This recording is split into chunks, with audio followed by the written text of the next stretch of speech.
Sveikučiai, mėlyje žiūrovai, su jumis sveikinasi Dakcenta ir tai, manau, bus mano paskutinysis video blogas.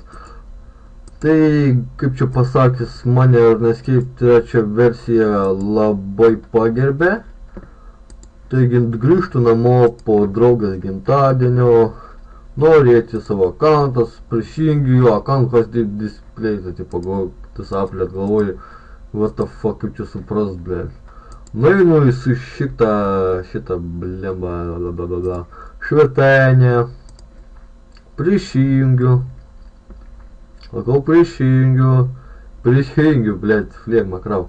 Einu account manager account, bib, žinoma, man pochuj, visiškai tos pisto bibiško, blėt, RuneScape'o, nuo account status, žiūriu, aš užbanintas. Paklausiu draugo, kas čia per chunę, sako, tipo, užbotinimą tokį, kaip ir va 2011 metais, irgi užbotinimą. Tik tais aš nesizduoju, kaip aš galėjau botinti.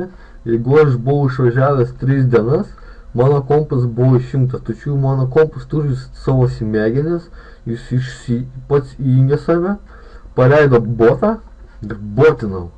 Taigi parašiau apeliaciją. Apeliacija mano yra va tokia va, kitaip sakant, nusinčiau žiem su pista fucka. Už tai, kad, blėt, debilai už oro mane užbanino. Normaliai, tikrai normaliai.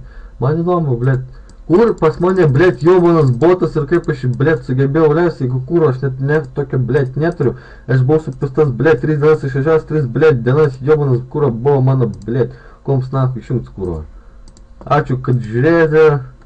Nežinau, karočią, čiūjų pradėsiu kurt kokius nors CS ar dar ką nors blogus, nes man vis tiek tie filmuot patinka. Ai, pydarai, ne?